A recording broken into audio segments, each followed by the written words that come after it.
For one to write a perfect reflective essay on communication skills, there are various factors to consider. Keep watching to find out more. Thesis statement.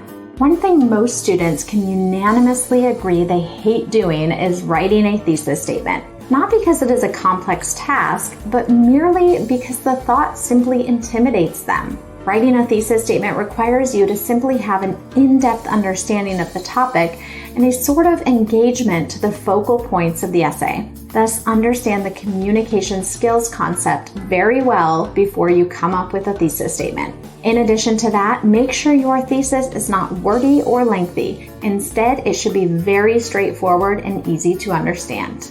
Primary points. Students tend to confuse two basic terms in literature. These are mention and discuss. Mention simply requires you to highlight a point without giving in-depth explanations. On the other hand, discuss requires you to explain exhaustively a particular concept. In the introduction, most 24-hour homework help websites encourage students to mention or highlight their main primary ideas or points.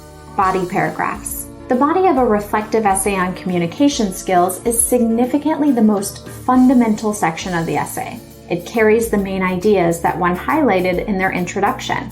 Not only that, but it also carries and rebuts any existing counterarguments regarding communication skills. One thing to note is that the body paragraphs can either repel or attract a reader to your work. Hence, here are a few tips to keep in mind when coming up with the body paragraphs of your reflective essay.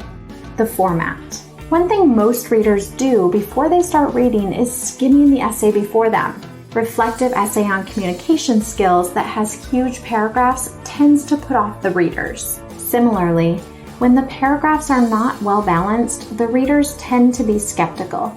This means that it comprises a topic sentence, the supporting sentences, and the transitioning sentence. It is very crucial to abide by this structure because it helps create a logical flow of your main ideas. Coherent content.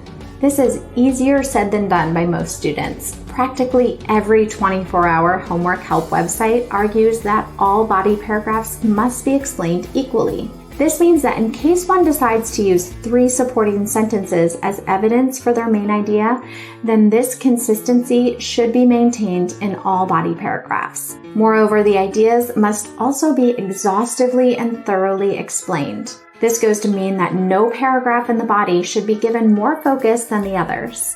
Summarize entire work. Summarizing is seen as an easy task. Nonetheless, it is quite a challenging task even to professional writers if a writer did not understand the main ideas in the body. A writer must provide a brief summary of the main ideas they have discussed in their body. Summarizing is the process of classifying the main ideas in one paragraph. On the other hand, rewriting entails copying word for word. Do not confuse the two. A good conclusion is one where you summarize and not rewrite the main ideas. And if you enjoyed this video, be sure to like, comment, and subscribe.